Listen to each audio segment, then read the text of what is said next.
These things look wonderfully dangerous, don't they? Yes, the story you were seeing was true.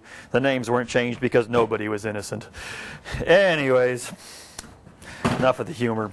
These are interesting tools. They are made inexpensively because people want lawn and garden equipment, so they figure out the least expensive way to put them together so that we ended up with a tool of destruction. Anyways, got to figure out how to take this pup apart. This came out busted. It does no longer work, and we need to know how does the motor of this puppy actually move this blade back and forth in a way that allows this to cut trees. And maybe we'll see if it's fixable. Who knows? No, maybe we won't see if it's fixable. I don't want to have this running at my house. That wouldn't be good at all. Right here, it looks like we have a unit that actually goes through all the way in one shot and hopefully comes out. Long bolt and handle. All right, I like it. And in here, now notice we got 2 screws on this side here, and we got a pile of screws on this side here. So it looks as if probably these screws here probably take apart the case. These screws here are probably holding some of the motor and blade assembly in place. Now, I have not had this apart. I don't know. I'm guessing. I'm pretty sure that's a good guess because I've taken a lot of stuff apart before. If you look, you can see a seam running across the back, running all the way down through the handle. You can see it coming up across the top and down through here. So I'm pretty sure the case splits this way, and it looks as if there's another part that somehow hangs onto the bottom. Anyways, let's see if that's a good guess. Let's actually take this pup apart. Once again, getting in there, using the little trick for the screwdrivers so we can power run these screwdrivers and hopefully do this a little bit quickly so we're not totally bored. It took me a long time to actually get good at this. One of the things people do with a Phillips screwdriver, once again, is they tend to get in off center. You really need to take the time to line the screw up. All right, here we're getting close to having all of the screws taken apart on this case, and we will see if this comes apart the way it's supposed to. Oh, one more up here in the nose. Come on, nose. Come on, nose. Hit the screwdriver. You can do it. Oh, you hear it let loose? And this should have done it. Did I get all of them loose? Oh, there we go. Look at that. Look at that. Anyways, just one case. Everything is still neatly attached to the other side. All right. So there is our trigger.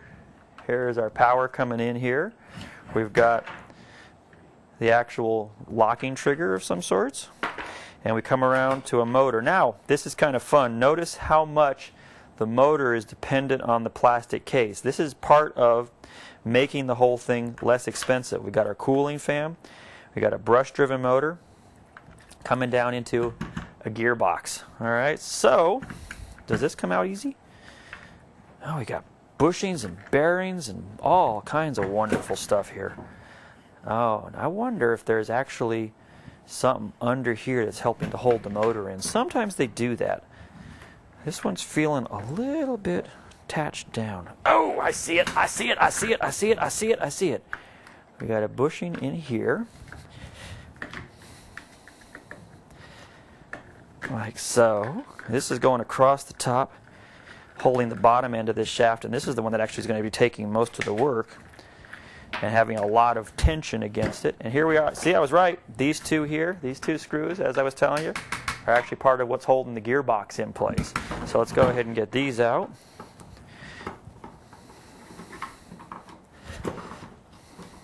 And it should. Oh, it's not going to let go. It's not going to let go. How can we get it to let go? There are the brushes right there. We got the little brushes that actually run against the armature. And I'm not seeing it. There is still something holding this together, and I don't see what it is. Oh, look at that. We got ourselves some spline gears going down into the actual gearbox. So there is the electric motor portion of this. There it went. It let go. There is the outer armature. All right. Here is the inner armature. These two ride inside of each other. The brushes sitting up against here, like this, is what introduces electricity into various sets of windings through here, and it allows this to push against these here. And so you have an electric magnet pushing against an electric magnet, making the motor actually rotate and move. The brushes connect to different electric magnets, so you always have approximately the same angle of push or angle of attack, which is what allows the motor to spin. Anyways, enough of that. And we have the actual gearbox. Now in here, we go into there, and it'll move all this back and forth.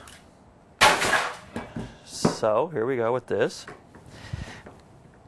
Ooh, that's going to take a socket. Hang on, let's get sockets here.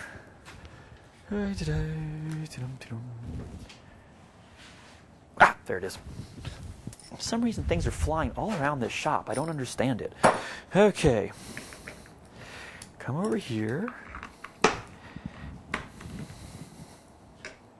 No. You'd think after all these years of playing with this stuff that I'd be a lot better at picking the right bloomin' socket, but you know, I've never gotten very good at that. Oh, well. There we go.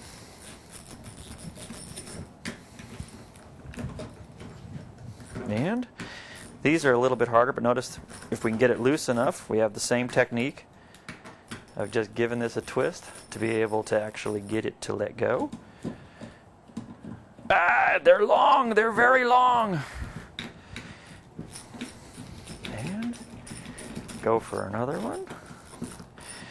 Gearboxes, various types of gearboxes, once again, are in everything from your car to garden equipment. So you can take a motor, a small motor which has some torque. You can use the gears to get the torque down into a different style of torque or ratio of either higher or lower torque settings. Now this probably has a ratio to it. When we get in here, if we wanted to count the teeth of each gear, we could figure out the ratio. Here we go. Look at this. The other motor came in and was driving into this, powering this set of teeth right here. This set of teeth is our ratio. If we counted the gears, the teeth around the shaft of the motor, the teeth around here, we could come up with a ratio of what to what this is. Now, as this part here spins, it has an offset pivot on it. The offset pivot is sitting in here, and it forces the teeth to move back and forth. Anyways, that is the basics, a quick take-it-apart basics of your average piece of lawn equipment.